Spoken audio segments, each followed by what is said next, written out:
Hello mga kabusing! Welcome back to my vlog! So for today's video mga kabusing, ang pag-uusapan natin ngayon ay ang Miss Anne. Anong Miss?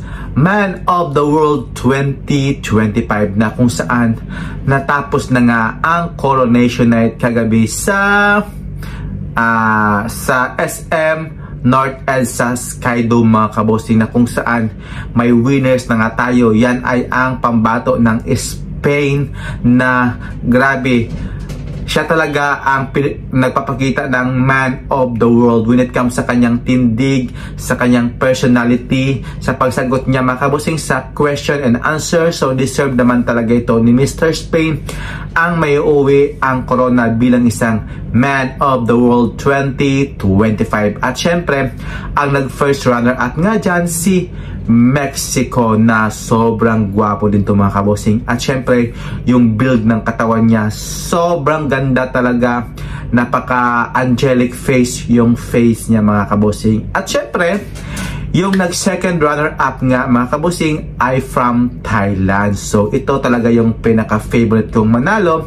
Kaya lang nag-second runner-up siya. So okay naman sa akin. Sumablay nga lang siya sa question and answer round mga kabusing. So hindi niya talaga binigay yung kanyang the best answer. At syempre okay naman siya sa kanyang napanulan bilang isang second runner-up. So, ang nag-third runner-up nga dyan mga kabosing, si Czech Republic. So, unexpected ko talaga ito mga kabosing na nakapasok sa top 5. So, nasa top 10 lang talaga yung radar ko ito mga kabosing. So, ngayon, siya ang nag-third runner-up. So, deserve naman talaga ito ni Czech Republic ang makuha ang third runner-up sa Man of the World 2025. So, congratulations to Czech Republic. At syempre, ang nag-fourth runner-up nga dyan, si Panama. So, sa top 5 ko to material kasi sobrang gwapo ito mga kabosing at ang ganda din ng katawan nyo. Yung kanyang personality is napakaganda mga kabosing. Yung good vibes niya na pinapakita. May pagka moreno looks talaga kasi yung kulay ni Panama, at ang ganda talaga din ng kanyang katawan. Yung build niya sobrang lakas din talaga ng charisma. Kaya siya ang naging fourth runner-up. So, ayun mga kabosing, sa top 5 ko mga kabosing, isa lang talaga yung mali ko. Yung si Czech Republic ang nagwagi at nakapasok sa top 5 mga kabosing. At syempre, yung top 5 ko dyan previously, either si France or si Malaysia. So, at si Czech Republic pa lang ay top 10 ko mga kabosing. At tama nga yung hula ko mga kabosing, si Philippines talaga ay hindi yan makakapasok sa top 5. Either top 10 nga lang mga kabosing or top 10 or top 15 mga kabosing. Kasi when it comes sa kanyang performance talaga mga kabosing, hindi talaga pang Man of the World yung galawan niya, yung face niya talaga, hindi talaga pak na pak mga kabosing. Ay siya sa top 5 nito,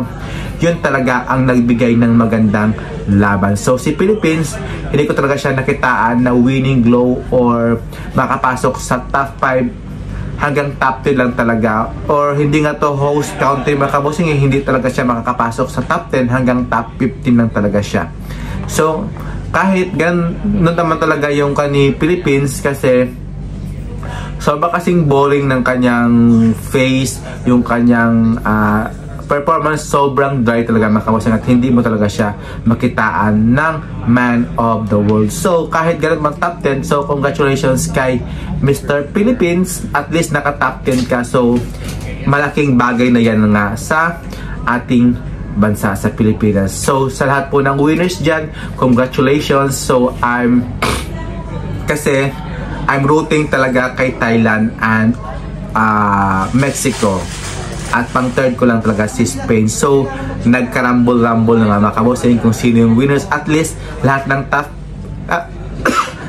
top 3 ko, si Spain, si Mexico at saka si Thailand, pasok na pasok talaga sa mga kabosing. So either sino man dyan sa tatlong na yan ang ma-winners, okay na okay sa akin kasi sila yung top 3 ko mga kabosing. At maraming salamat, and see you in my next vlog, at Kapungkap and Sawadikap. Mabuhay and shukran! Have a nice day po mga kabosing. Congratulations sa winners ng Man of the World 2025. So, see ya! Mwah!